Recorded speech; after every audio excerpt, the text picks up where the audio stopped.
Dia adalah raja hutan yang terkenal dengan nama besarnya. Namun kini, ia rela menjaga desa manusia biasa. Semua itu karena bocah kecil berambut putih sejak lahir ini. 3 tahun lalu, San Jun menerima amanat dari orang yang menyelamatkan hidupnya sebelum meninggal, untuk menitipkan anak itu di desa kecil ini. Sejak itu, ia menjaga desa siang dan malam. Bahkan setiap hari berburu berbagai makanan lezat dari gunung untuk anak itu. Desa ini juga menjadi makmur, berkat penjualan kulit binatang hasil buruannya. Namun, karena perburuan San Jun yang terus-menerus, binatang buas di radius 100 li hampir punah.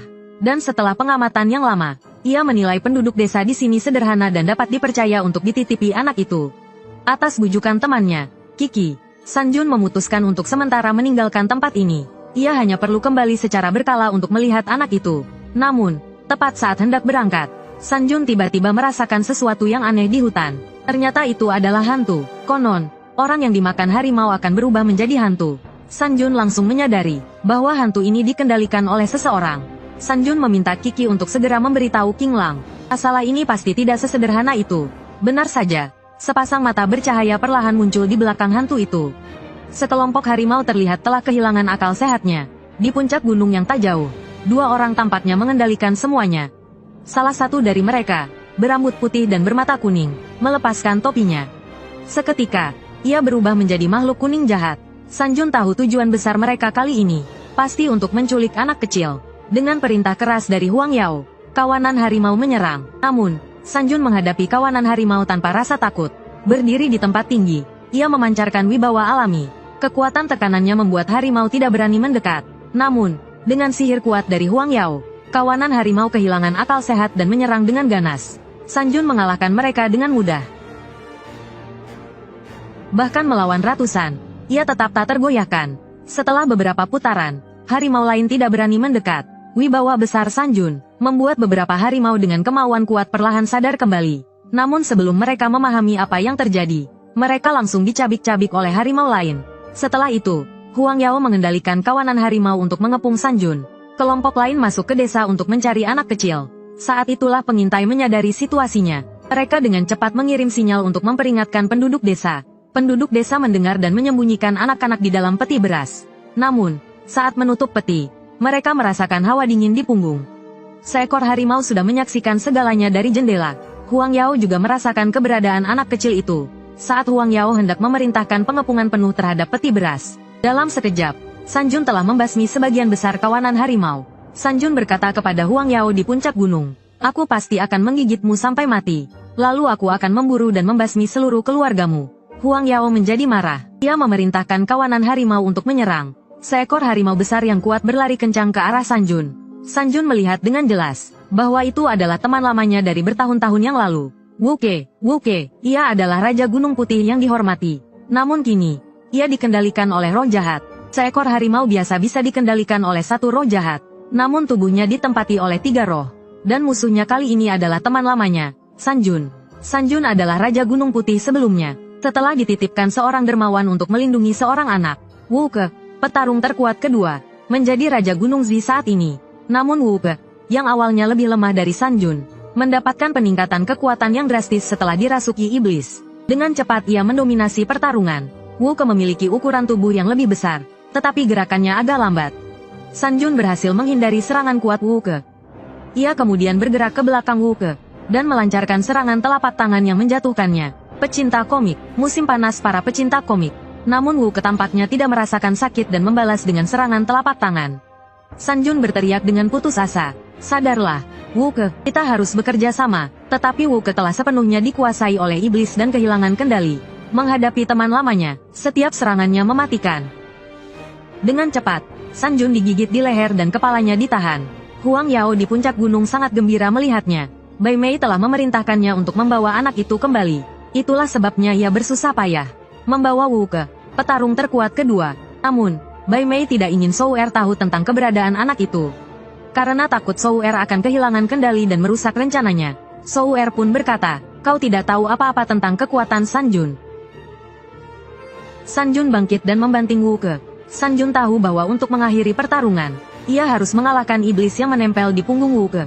Sebelum Wu Ke mendapatkan kembali keseimbangannya, San Jun melompat ke sampingnya dan menyerang tempat iblis itu menempel. Namun, serangannya dihadang oleh Wu Ke. Kemudian, kepalanya dicekam oleh Wuke dan tenggorokannya digigit dengan keras. Huang Yao berpikir bahwa ini akan menjadi akhir dari pertarungan. Namun, Sou'er mengungkapkan kebenarannya. Sanjun sebenarnya menahan diri. Tujuannya adalah untuk menyelamatkan Wuke. Setelah mengatakan itu, ia terbang turun untuk bergabung dalam pertarungan. Sementara itu, Sanjun dan Wuke sudah bertarung di tanah. Sanjun memanfaatkan kesempatan itu untuk merobek iblis di punggung Wuke. Pada saat yang sama, ia juga merobek iblis lainnya. Wuke, yang kehilangan 2 iblis, perlahan-lahan sadar. Saat itu, Wuke tidak tahu mengapa ia ada di sana. Namun Sanjun mengatakan tidak ada waktu untuk menjelaskan, dan berbalik untuk melindungi anak itu. Wuke merobek iblis terakhir, dan ingatannya kembali. Anaknya, Wuge, dan sukunya. Ia teringat kejadian tragis hari itu. Sukunya telah dihancurkan oleh Sou'er. Ia juga merasakan Sou'er sedang mendekat. Wuke menjadi marah dan mengamuk.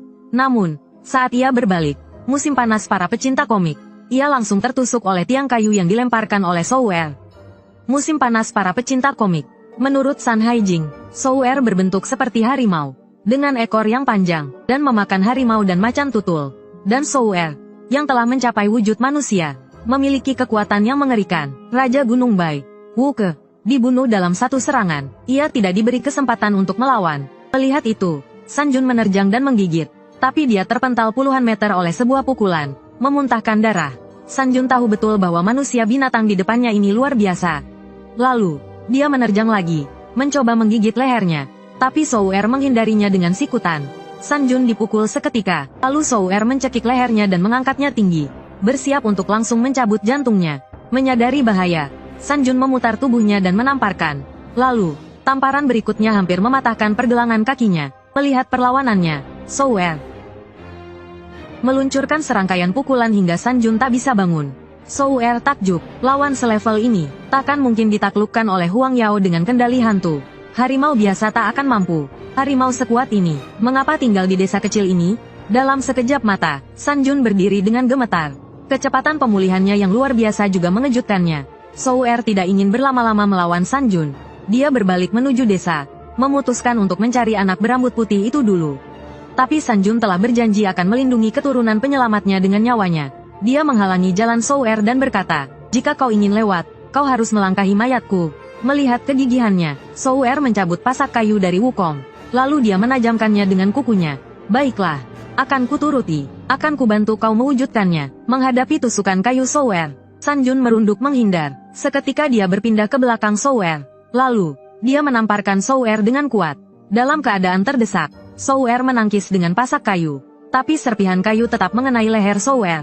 Lalu Sanjun menggigit lengan Sou'er. Sou'er mengangkat lengannya dan melemparkan Sanjun. Menghadapi Sanjun yang menyerang lagi, barulah dia mengerti mengapa Bai Mei meminta bantuannya. Ini jelas bukan lawan yang bisa dihadapi Huang Yao. Dia merobek bajunya, bersiap untuk bertarung sungguh-sungguh. Setelah mencabut serpihan kayu, luka Sou'er perlahan sembuh. Dalam sekejap, dia kembali seperti semula. Sanjun langsung melihat kelemahannya, yaitu lehernya yang belum sembuh sempurna. Lalu Sanjun menerjang dan menggigit. Sebelum Sou'er dapat menyeimbangkan diri, Sanjun mengangkat kakinya dan membantingnya. Lalu, dia menindih dan mematahkan pergelangan kakinya yang belum sembuh sempurna. Sanjun memanfaatkan kesempatan itu. Lalu, dia menamparkan titik terlemahnya, lehernya. Kalung tasbih di lehernya pun berserakan. Tapi bagaimana Sanjun tahu bahwa tasbih ini menyegel kekuatan Sou'er yang lebih besar? Dia adalah musuh alami harimau. Menurut San Haijing, klan Sou'er terlahir untuk memangsa harimau dan macan tutul. 3 tahun yang lalu, klan Sou'er yang penyendiri berkumpul lagi, berniat untuk menyeberangi Gunung Bai dan membantai semua harimau. Alin, pelindung Gunung Bai, untuk melindungi harimau, membantai seluruh klan Sou'er. Tapi Bai Mei, adik Raja Ling Ying, diam-diam menggunakan sihir untuk menyelamatkan pemimpin Sou'er. Lalu, dia menghapus ingatannya dan mengubahnya menjadi manusia. Dan tasbih Buddha ini adalah benda yang menyegel bentuk asli Cuer. Dengan satu tebasan telapak tangan Sangun, darah menyembur dari leher Cuer. Tasbih Buddha pun berserakan di tanah. Sangun memanfaatkan kesempatan ini untuk menerjang ke belakang Cuer dengan sisa kekuatannya, dan menggigit leher Cuer dengan kuat. Namun, Cuer tidak panik sama sekali. Dia masih membujuk Sangun untuk segera pergi. Dengan segel yang terlepas, Cuer perlahan berubah ke wujud aslinya. Kekuatan Cuer dalam wujud aslinya meningkat drastis. Sangun langsung tidak berdaya. Menghadapi perbedaan kekuatan yang tak teratasi, menghadapi tekanan garis keturunan, tatapan Sangun menjadi kosong. Tubuhnya pun gemetar tanpa sadar. Perasaan ini langsung membuatnya teringat masa kecilnya. Sekitar 10 tahun yang lalu, di kaki bukit barat Gunung Baekdu, seorang guru tua menemukan jejak kaki aneh saat berpatroli. Kemudian, sang guru dan kedua muridnya menemukan banyak bangkai harimau di ngarai. Arin menyimpulkan bahwa itu adalah perbuatan klan Chuer. Sebagai pelindung Gunung Baekdu, Arin sudah lama membenci klan Chuer. Tetapi jejak kaki Chuer yang memenuhi gunung tampak sangat tidak biasa. Klan Chuer memiliki sifat buas. Bahkan mereka saling memangsa satu sama lain. Kemunculan mereka dalam kelompok besar seperti ini sangat langka. Tiba-tiba, Arin mendengar suara aneh dari celah batu. Ternyata itu adalah Sangun kecil. Menyaksikan seluruh keluarganya dibantai, hati Sangun kecil sangat terpukul. Dan karenanya menjadi sangat liar. Dengan terpaksa, Arin menghapus semua ingatannya. Sejak saat itu, Sangun tumbuh bersama Arin. 10 tahun kemudian, hari ini, ia kembali mengingat kejadian masa lalu itu. Untuk melindungi anak dari orang yang berjasa padanya, Sangun memutuskan untuk tidak gentar lagi. Meskipun dia tahu tubuhnya sudah mencapai batasnya, dia tetap menerjang Chuer tanpa ragu. Dia menggunakan sihir teleportasi Meongduri untuk berpindah ke belakang Chuer, dan berniat melancarkan serangan fatal dari belakang. Namun Chuer juga melakukan teleportasi yang sama ke belakang Sangun, dan langsung menangkapnya. Kemudian, tanpa ampun, dia menembus tubuh Sangun dengan satu tebasan. Sangun tidak bisa bertarung lagi. Saat turun gunung, Huanyo menyadari ada yang aneh di hutan. Ternyata sekelompok manusia berjubah kulit binatang, berniat untuk mengambil keuntungan setelah kedua belah pihak selesai bertarung. Namun, mereka semua mati di tangan Huanyo. Bahkan jiwanya pun diambil olehnya. Saat itu, melihat Chuer telah menyelesaikan pertarungannya, Huanyo teringat pesan dari Baik Mi. Jangan biarkan Chuer tahu identitas anak itu. Jika dia tahu bahwa itu adalah anak Arin, itu mungkin akan merusak rencana besar. Huanyo bergegas dan menemukan Sangun dan Mukeok terkapar tak sadarkan diri. Meskipun mereka tidak sadarkan diri, mungkin masih ada secercah harapan. Sebagai klan pemakan harimau, klan Chuer mirip harimau, tetapi ukurannya lebih besar dan ekornya lebih tebal dan panjang. Untuk melindungi anak dari orang yang berjasa padanya, Sangun memutuskan untuk melawan sampai mati. Namun pada akhirnya, dia kalah dengan tragis. Dan 3 tahun sebelum pertarungan besar Sangun dan Chuer, klan Chuer kembali terlihat berkumpul di kaki bukit barat Gunung Baekdu. Mereka mengusir klan harimau ke arah ngarai. Mendengar berita itu, pelindung Gunung Baekdu, Arin, segera bergegas untuk membantu. Dia juga menitipkan anaknya kepada Sangun. Namun, Arin dan adiknya, Baik Mi, terlambat datang. Semua harimau di kaki barat Gunung Baishan telah dibantai. Ketua suku Kiwer berkata, suku kita harus bersatu seperti serigala padang rumput. Padahal kita adalah predator puncak rantai makanan. Tetapi sekarang kita menghadapi kepunahan. Tujuan penyerangan ini adalah untuk mengalahkan Raja Putih dan merebut Gunung Baishan. Raja Putih yang dimaksud Kiwer adalah Raja Alin, pelindung Gunung Baishan. Bai Mei tiba dan langsung mengalahkan beberapa Kiwer. Namun, menghadapi begitu banyak Kiwer, Bai Mei terdesak. Tiba-tiba, kepala-kepala Kiwer dilemparkan dari belakangnya. Yang datang adalah Raja Alin, yang ditakuti suku Kiwer. Dialah Raja Putih yang ditakuti suku Kiwer. Auranya yang kuat di luar dugaan. Meskipun ketua Kiwer telah mengalahkan banyak lawan tangguh, dan telah mempelajari auman singa, serta memakan buah huaimu untuk meningkatkan kekuatannya. Ketika Raja Putih berdiri di sana, semua keberanian ketua Kiwer langsung sirna. Nalurinya mengatakan bahwa dia harus melarikan diri. Namun, sebagai ketua yang memikul nasib sukunya, dia menekan nalurinya, dan kembali sadar. Menghadapi pertanyaan Alin, Kiwer mengatakan dia hanya ingin sukunya bertahan hidup. Bai Mei menambahkan bahwa suku Kiwer juga menderita banyak korban, dan mereka telah setuju untuk mundur. Kiwer tahu Bai Mei membelanya, tetapi karena takut pada Raja Putih, dia memilih diam. Setelah berpikir sejenak, Alin memutuskan untuk mengampuni mereka. Kiwer tampaknya lupa tujuan penyerangan mereka, dan memerintahkan sukunya untuk mundur.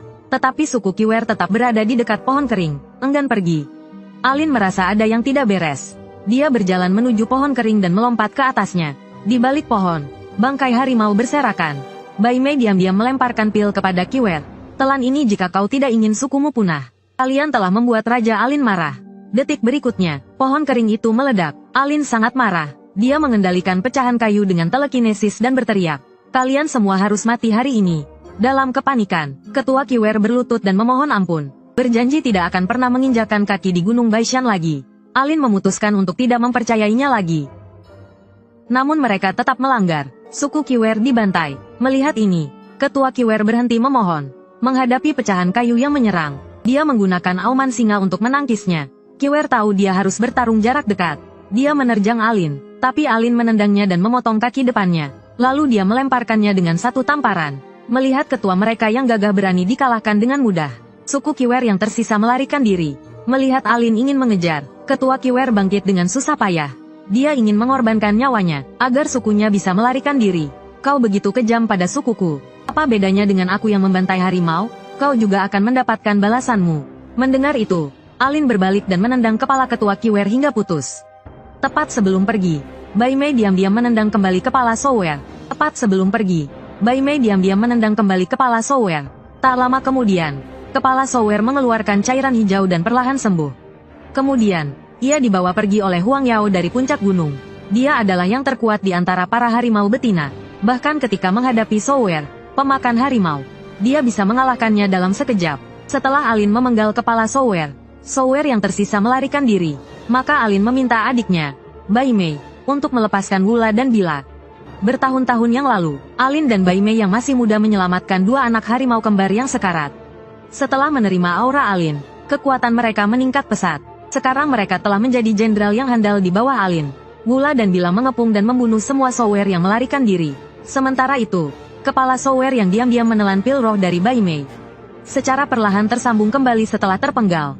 Kemudian, ia dikirim oleh Huang Yao ke Wanli Hongshan untuk dimodifikasi. Wanli Hongshan adalah tempat uji coba misterius. Mereka menangkap binatang buas terkenal dari berbagai tempat. Kemudian, mereka menggunakan obat-obatan untuk mengubah binatang buas tersebut menjadi bentuk manusia binatang. Dengan peningkatan kemampuan fisik yang signifikan, obat ini diracik oleh Bai Mei. Selanjutnya, mereka menggunakan obat-obatan untuk mengubahnya menjadi bentuk manusia. Lalu mereka mengajarkan sihir dan teknik bertarung. Terakhir, mereka menyegelnya dengan manik-manik doa. Inilah yang disebut mutan manusia binatang. Tujuan utama transformasi menjadi manusia adalah untuk melepaskan diri dari kendali mental Raja Lingying. Tujuan melatih begitu banyak binatang buas hanya satu, yaitu untuk mengalahkan Raja Lingying, yang mereka anggap sebagai iblis putih. Mutan yang berbakat dapat bergabung dengan pasukan pembasmi iblis. Mereka semua adalah prajurit elit yang telah menjalani pelatihan keras. Sower yang diselamatkan oleh Bai Mei telah dilatih menjadi mutan manusia binatang. Sekarang dia akan menghadapi pelatihan yang brutal. Pemimpin pasukan pembasmi iblis, Baku, mengirim Huang Xiong untuk melawan Sower. Namun, Huang Xiong diam-diam telah bersekutu dengan Sower. Mereka bermaksud untuk mengalahkan Baku dan mengubah aturan. Tetapi bahkan dengan Huang Xiong yang telah dilepaskan segelnya dan Sower bekerja sama, mereka bukanlah tandingan Baku. Mereka hanya bisa dihajar. Dalam beberapa ronde, Huang Xiong dipukuli sampai mati. Mata Sower juga diinjak sampai hancur dan sekarat. Melihat ini, Huang Yao menggunakan pil obat sebagai tawar-menawar untuk menyelamatkan Sower dari Baku. Saat Huang Yao dan Baku berbicara, mereka secara tidak sengaja menyebut Bai Mo. Sower tiba-tiba teringat sesuatu. Dia terus berteriak agar sukunya tidak dibunuh. Dia perlahan mendekati Baku dari belakang dan meraih ekornya. Sower yang buta sekarang menganggap Baku sebagai Bai Mo. Namun, yang dia terima hanyalah pukulan bertubi-tubi. Tapi tekadnya untuk balas dendam membuatnya bangkit kembali berkali-kali. Setelah bangkit berkali-kali, Sower perlahan mulai mendominasi. Baku merasa bahwa orang ini akan menjadi ancaman di masa depan.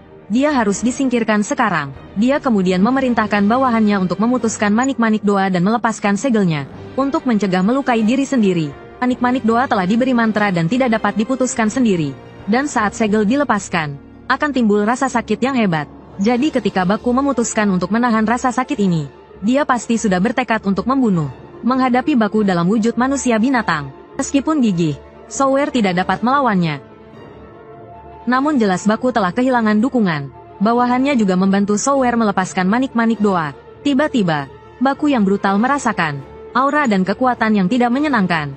Tekanan yang kuat itu langsung membuatnya berpikir satu hal, yaitu melarikan diri dari tempat ini. Namun, pada saat ini Sower hampir kehilangan kendali. Luka di matanya dan seluruh tubuhnya sembuh seketika. Pada saat yang sama, Bai Mei juga datang ke WL Hongshan untuk menemui pemimpin Abaka. Abaka tampaknya menderita penyakit aneh. Bai Mei sedang menggunakan Yewe untuk merawat dan memulihkannya. Saat kekuatannya pulih, itu akan menjadi waktu untuk meluncurkan perang melawan TF Bai MG.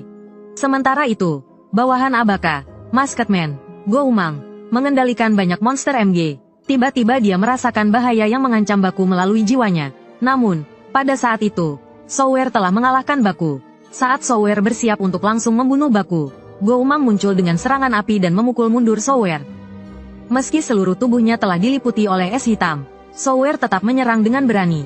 Namun akhirnya, dia langsung dikalahkan oleh cambuk api Goumang. Goumang melihat bahwa Sower memiliki bakat yang luar biasa. Seharusnya dia memiliki peluang besar untuk menjadi makhluk spiritual. Namun kini dia telah diubah oleh Yewe menjadi mutasi. Sungguh disayangkan. Ini sangat disayangkan. Karena itu, Goumang memutuskan untuk menjadikan Sower sebagai muridnya. Melatihnya menjadi pemimpin pasukan anti-iblis.